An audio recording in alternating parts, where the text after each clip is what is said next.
Hello, and welcome to Friendship, Wellness, and Wisdom with your hosts, Heather and Rachel. Together, we're here to talk about all things self-care, from fitness to mindfulness and everything in between. Whether it's yoga, Tai Chi, Pilates, or practices like tapping and meditation, we're here to help you discover new ways to care for yourself. We'll also share tips on positive self-talk, finding time for self-care, and creating routines that stick. We're here to provide you with plenty of tips, tricks, and unsolicited life advice. Remember to like, subscribe, and hit the bell for notifications. Join our community, and together we can explore the path to wellness. All right. So hello. Welcome to another episode of Friendship, Wellness, and Wisdom. Today we're going to dive into a topic that is a little uncomfortable a lot of times, but I feel like something we kind of need to talk about right now, just with everything that's going on. So today's topic, this episode is based on a 3-part blog series from See Life as a Muse, and Heather is exploring the decisions that we make, especially those that impact large groups, even if it doesn't, like anything that we're doing that is impacting others, that leaves like a lasting consequence. More importantly, Heather's going to share how we can move beyond feeling guilty about how what you did is affecting others and how to take accountability for your actions. So that's really what this is all about. Like, yes, you did something, you regret it, but now how do you move forward in a way that helps you and the others that you've affected? So we're going to get started. We're going to look at some questions that arise like from the blog, and Heather's going to take us, through some of this stuff and break it down for us. And all right, so to kick things off, what's the main idea of your blog on regret and accountability? So the blog centers on the concept of making choices that impact others, right? So choices we can undo, right? We've made the choice. Now there's a consequence. These decisions often lead into regret. Um, and I want to say they don't always lead into regret, but if they do lead into regret for you, that's where this would come in, right? Especially when you realize that your decisions have harmed other people. And so like regret isn't enough, right? To like just regret something, like to be like, oh yeah, I regret that. That's not enough when you're impacting others. When you're just impacting yourself and you're feeling a little remorseful or regretful, that's one thing. But when you now have made a decision that has now had a ripple effect to impact communities and families and your own family and things like that, that's what we're talking about. Why do you believe that regret can often be self-centered, and how does that hinder true change? Regret is often self-centered because we focus on how we feel about it, right? Of course. How it's affecting us, how the outcome affects us. So that's usually like when we make these decisions that impact a lot of other people, we don't really realize until we're impacted. Mm-hmm. Right? And maybe we're not personally impacted, but a loved one might be impacted or something like that. So it becomes like a very me, my, I thing when you kind of shed light on, the effect of Right. the decision, right? And so it becomes emotional, right? It becomes now you know, when we talk about like core memory stuff is when it hits the emotion, right? When things Yeah. are emotional. So this is no different. Like when it hits us emotionally, when it affects us emotionally, when it affects us in our world, whether it be, your parents are now hurt or your kids are now hurt or your spouse or Right. your community, and that's emotional. So can you give us an example of a situation where regret might be shallow, and how can you shift like to make it more meaningful? Yeah. So for an example, let's say someone regrets voting for a policy that negatively impact community, right? Okay.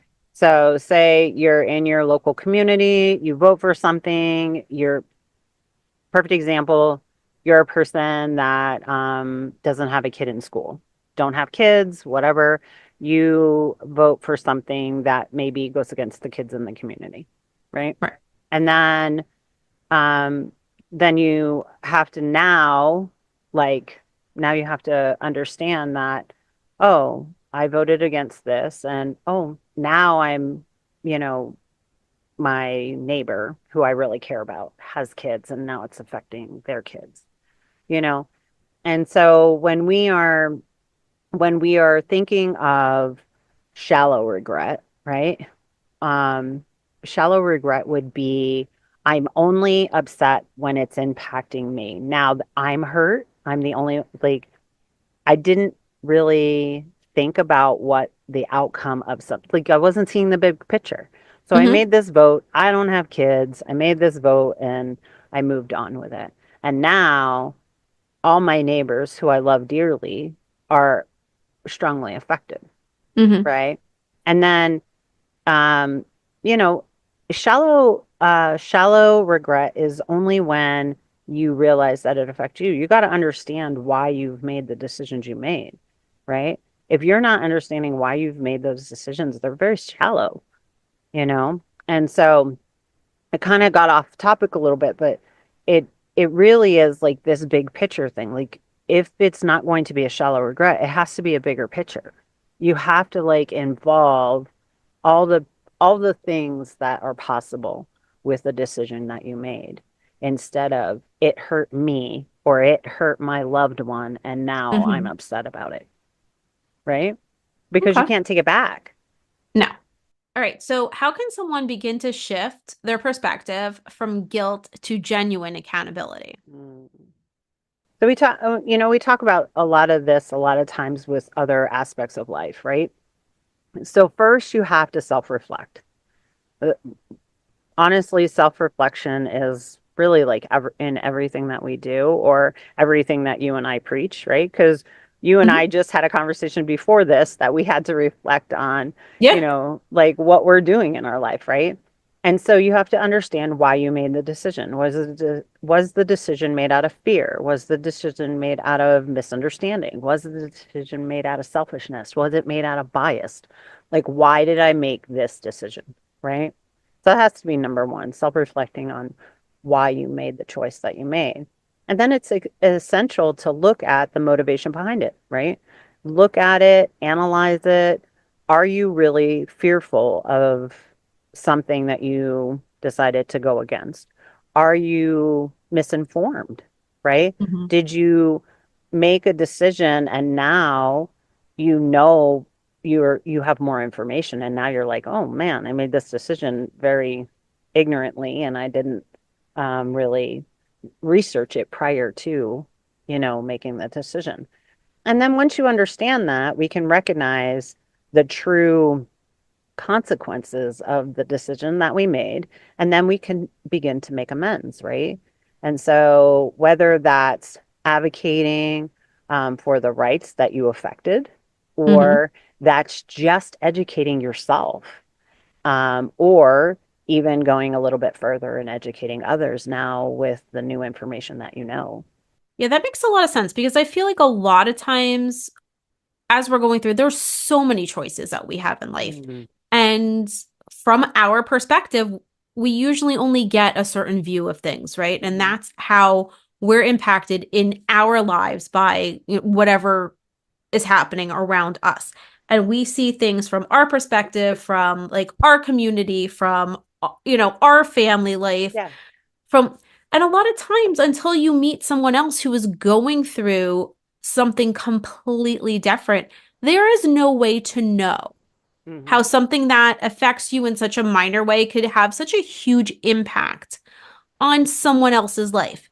And I think when you stay like in your same lane and you do the same things that you always did and you always get your same results, you're not going to think much of it, right? Because you're only seeing this, small impact. And I Mhm. think what happens sometimes is it's not even misinformation. It's just, again, like sometimes a different perspective. When you see how something affects someone else, yeah, you might feel like regret, but there was no way for you to know before it. And I think whether you're going to have that regret or not, or, maybe don't hold on to the guilt that comes around with it. I think part of all of this is being accountable for it. So yes, so now you realize that you're seeing things from someone else's perspective and how deeply it impacts someone else as opposed to how just kind of shallow it impacts you.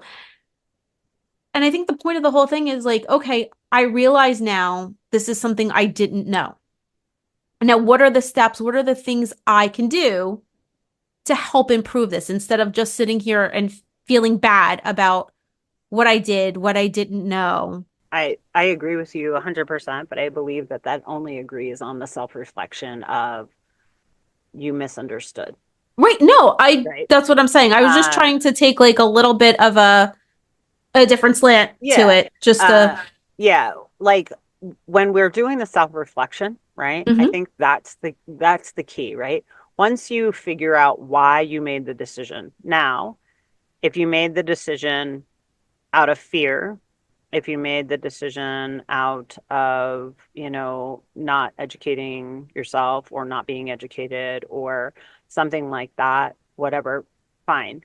But if you made decisions on the base of, well, that doesn't affect me, Right. if you made decisions, well, I don't like so and so, I don't like kids, I don't like, Right. people that wear glasses. Um, if you make those decisions, that's a completely different, that's different reflection, right? Of course. And like 100% agree that the misunderstanding or the miseducation, like you can't know everything. Like we can't see everything. We're only seeing through our lens, like you said, very small piece.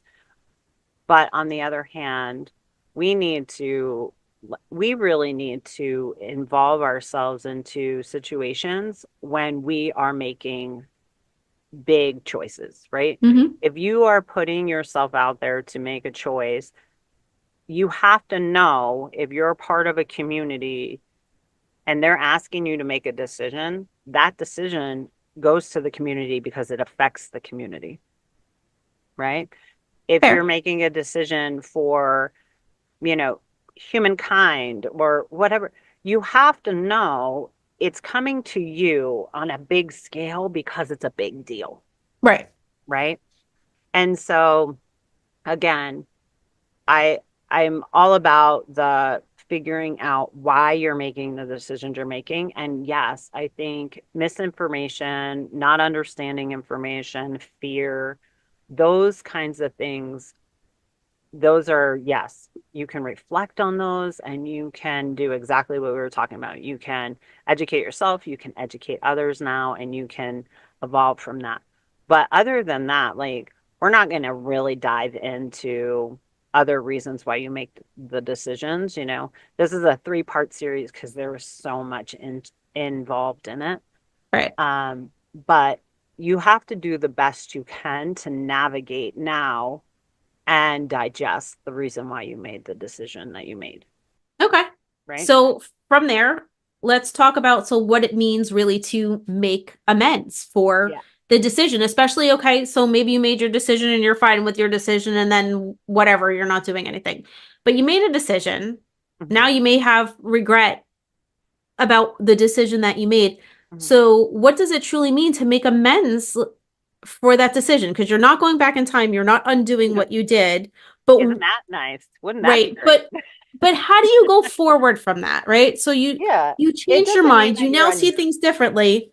Right. How do you affect like that sort of change? Like how do you make amends and move forward? Right. And so like you have to, so this is bigger than, bigger than the decision you made, honestly.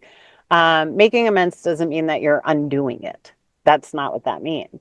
But it means that you're taking action to right the wrong, right? and doesn't, like I said, doesn't mean that you're undoing it, but it means that you're taking accountability for a decision that you made and you're trying to right the wrong. And so, for instance, if someone votes to harm a minority, right? Hmm. Um, they can make amends by educating, and then they can get involved and amplify their voice for the education that they now know, right? And so I think protecting other people's rights is so important, especially when you make things in an ill-educated way. And a lot of people make decisions by, like you were saying, by just what affects them because it's what they know, right? Right. And it makes it like, it makes it super simple, but it doesn't make it okay, right? And so when we're looking at making amends, it's about using the influence now that you have from your education. It's about using the influence that you have to make a positive change in the decision that you made, right? So it's accountability, and now it's standing up for a right path. You know, we all make mistakes, and we'll never stop making mistakes. We're human. We will never see every single angle and every single piece of everything. But the fact of the matter is, once you are aware Hmm. that you've made a decision that has impacted others, you now have to take accountability and ownership for that. And if you're not the type of person to rise up and use your voice or whatever, then you have to really educate yourself, and you have to educate people in your inner circle, right? And it's a lot. It's a big responsibility, but it's also, I think, super irresponsible for people to not really educate themselves well enough to make big decisions. If you're making decisions that could possibly impact a community, a group of people, then you really should do your due diligence to be responsible and um, educate yourself the best way you can to make the best decisions you can. So in the blog, you mentioned the importance of committing to personal growth. Mhm. So how does this relate to taking accountability? Accountability is the foundation to personal growth, right? When you're doing something for yourself and you're learning and you're going to the gym or you're doing something to build yourself, you have to take accountability, right? You have to be responsible and take accountability for your everyday actions to complete that goal, right? And so, accountability is the base of personal growth. You have to be accountable before you can grow. And then it means that using the regret, that you regret your choice or your decision, using it as a stepping stone. You use it as a stepping stone, not a tool for self-punishment, because honestly, you know, people are gonna judge you enough whether you're doing something right or wrong, because that's what we do as human beings, unfortunately. But the reality is, not using it as something to beat yourself up over, but Hmm. something to help you grow and rise above whatever decision was made. And then growth requires us to learn from our mistakes, not to repeat them, right? Recognize patterns of behavior.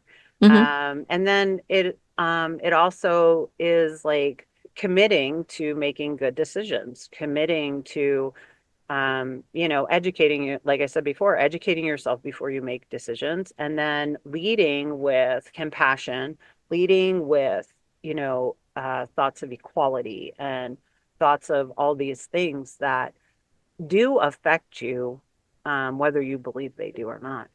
Well, that's the thing. I mean, everything does affect us in one way or other. Sometimes there's a larger impact than other times, with the way that it affects us. But I think like in this realm and in others, like we're going to go through things in life, and we may see things one way at one point, and we get to something that happens that kind of changes the way that we see things and how we want to impact the world and the lives around us. And again, I feel like the best way to do that is yes, educate yourself and then take that and put it into action. And that goes with anything, like within your own life and how you interact with others. The more you learn and the more you put like care and compassion into what you're doing Hmm. in your life, that's what's going to kind of spark that growth. Right.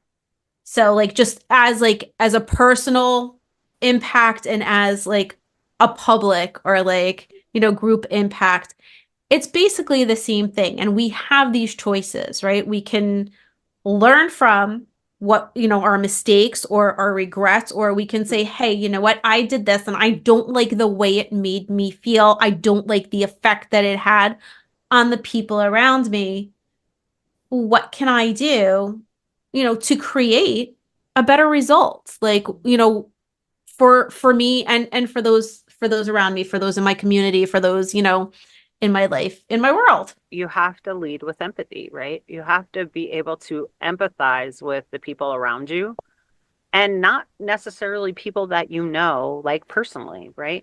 You Yeah. have to be able to empathize with the world around you and say, this could potentially be negative for Right. another person, right? And Yeah. so those are all important. Like you just said, you have to be like accountable and aware.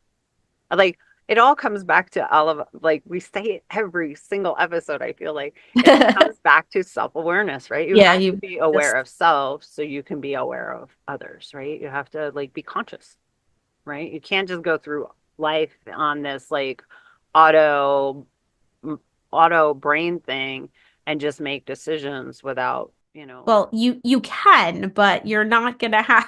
yeah, no, you can. You're right. You can. You absolutely can. And there But are a if lot of people, but if you're on this path that, mhm, we're always talking about for of just of but you're not compassion and self-aware at that point. self-love and yeah, and self-care and all of that, and you want to impact others, then yes, like you really you need to get off of autopilot, Mhm. like, and be aware and be present, and accountable for yourself and those around you. Right. Absolutely. All right. So, what is the role of amplifying others' voices in this process? Yeah. So So, amplifying the voice of those affected by our past action is crucial, right? And so if we harm others, one of the most powerful ways to move forward is to support those who have been impacted by our choices. We can use our platform, our influence, our privilege to rise up and rise up and raise awareness. awareness. All right. I'm there. I'm there. Um, and then we help shift narratives, right? Um, Sometimes we're kind of like in an echo chamber. We hang out with people that believe the same things that we do and things like that. So help shift the narrative, right? Help shift the belief system of some people and things like that. So stand alongside of them and fight for justice, fight for equality, fight for inclusion, fight for all those things that are very important for us all to thrive as human beings. All right. So, why is it important to examine our motivations when we're looking at these past decisions? Again, going back to, are you making these decisions out of bias? Are you making them out of fear? Are you making them out of pressure, influence, right? Why are we making these choices? So examining our motivation tells us where the motivation is based. And then this self-awareness is key to breaking free from harmful patterns.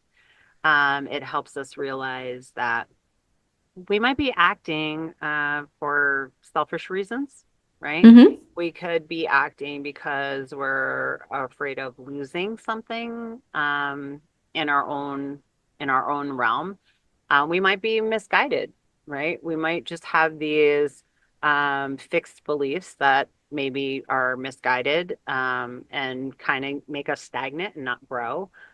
And then the first step is to change our approach, right? We change our approach on how, like, if you are raised a certain way, if you believe a certain way or whatever, changing patterns is hard, right? Absolutely. Yeah, so you have to like examine like where is it coming from?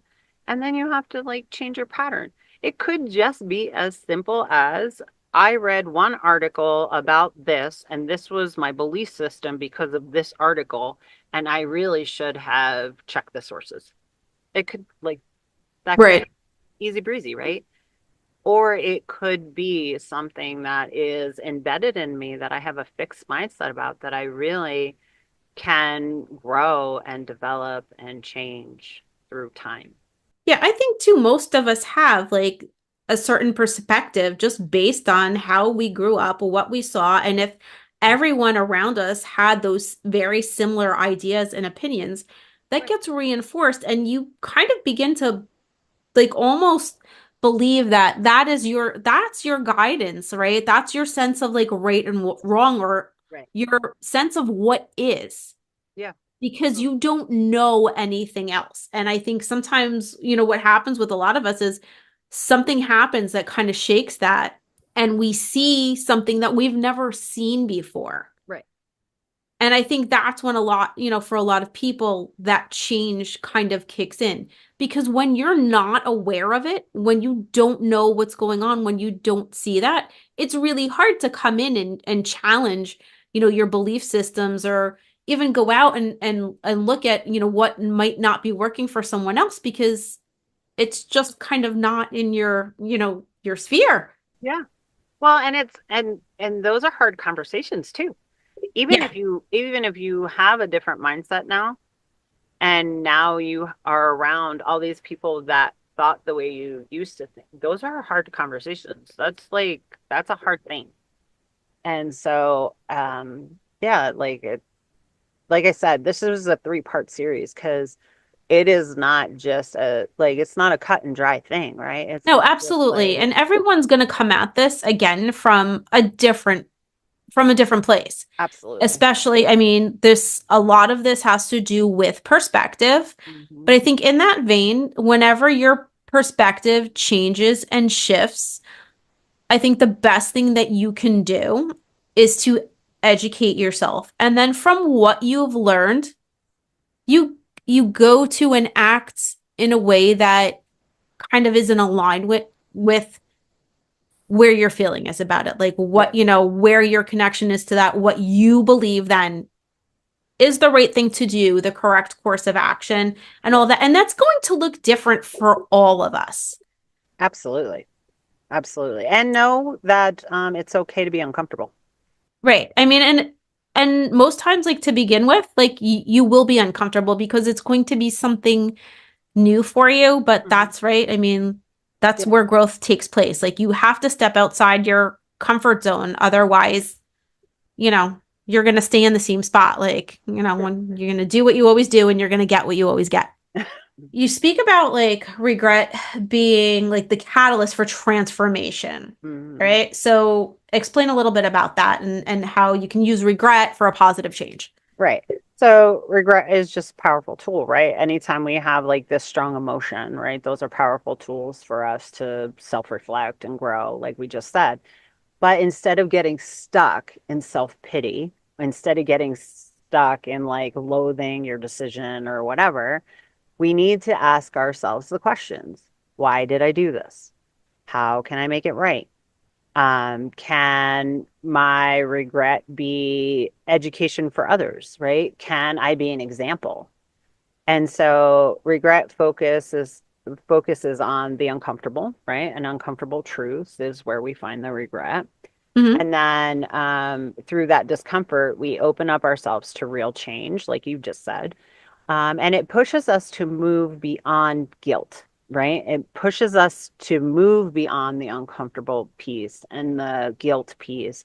And it brings us towards like real solution, actionable solutions, which is really beautiful. And so when we can get there and when we can get there and we can bring others there, or we can get there and we can lend a hand to the people that we hurt to try to make that amends and things like that. It's super important. It's a beautiful thing because that's where change in communities come from, right? When we all are looking out for our neighbor and we're all looking out for our family and they're looking out for us and it's just like a whole cycle of um, of changing your perspective and then helping change other people's perspectives or having that open dialogue. Even if you're not changing other people's perspectives, you're still having the open dialogue, so there's growth. Yeah, absolutely. And I think too, like if you're going to go out there and you're going to educate, you're not responsible for anyone else's Right. opinion and whether it changes or not. Right. But what you can do is take the information that you have learned and share it with others, and then it will affect them how it affects them, and it might spark a different type of change in Hmm. them. So you never know, but it will have an impact one way or the other. All right. So lastly, Heather, how can we ensure that we don't repeat the same mistakes in the future? Right. So we do that by staying committed, right? Staying accountable, staying committed to our personal growth, our personal journey. This means by being aware of our bias, being aware of what drives us, being active learners, right? Making sure that you're having good discussion, productive discussion, and emotional intelligence when you're having discussions is always really good. And so not to get like emotionally driven and things like that because then we shut down. And Hmm. so making sure that you're keeping your emotions in check, not that things won't get passionate, but making sure that you're keeping your emotions in check and making sure that you're not reflecting other people or pushing other people to feel a certain way. We're just having discussion, right? And then it's also important that we make our values, like make sure we're making good choices with our values, and we are also contributing to holding others accountable for their decision making. Like if you now are on a path and now you're next to somebody that is maybe making the decisions that you just made, letting them know, I made that decision. That wasn't very good for me. Your decision is yours, but I don't agree with that. Or, speaking up and making sure that your values are known so people don't overstep boundaries with you, after you have come to a different mindset. And then not making the same mistake again, right? And so and know that you're still going to make mistakes, but if you made a mistake because of bad information, maybe you don't make any more mistakes on bad information. You could still make bad mistakes, but it's not because you didn't educate yourself. There's always going to be mistakes. The best Yeah. thing to do is to kind of keep yourself educated, Right. move forward, and keep moving forward. Right. There's always new things to discover. There's always new things to learn. And I Hmm. think that's, keeping that forward momentum, I think is really a big, big part of that. The other thing I want to say through all this, it is not somebody else's responsibility for you to feel better about your mistake either. So That's true. if you have made a choice and now you are changing your decision and you want to change your way or whatever, it is not somebody else's responsibility to make sure you feel better about what you've done, No, that is right? absolutely true. And And so that's where I the accountability, that's where yeah, the accountability for the whole thing comes in for sure. yes. And I think that's super important because I know a lot of people will make decisions and they're like, well, I've changed the way I am, so you need to forgive me. That's not true. You changed the way you are, and your second chance is now rising above and doing things right. And if you hurt somebody, it is not their responsibility to make you feel better. No, absolutely. Thank you, Heather. Right. This has been a really thoughtful discussion about regret and definitely heartfelt. I mean, it's something that you're clearly very passionate about. Again, like part one of a three-part series. So I'm sure we'll be diving into a bit more about this. And it's really great to know that there are things we can do, like when we have that regret, to like kind of take action and kind of change the effects and the impact that it has had. We can't undo the things that we did in the past, but we can, move forward in the right, in a different direction and in a more positive light to create a positive change Right. and have more positive effects. So yeah, thank you for that. Thanks everyone for watching. We will be back in a little bit to discuss more about this and other amazing topics. All right. Yeah. Yeah. Thanks for hanging with us, guys. We'll talk to you again soon. All right, bye. Bye. Thanks for listening to Friendship, Wellness, and Wisdom. Don't forget to subscribe or follow us wherever you get your podcasts. And follow us on social media for more updates. See you next time.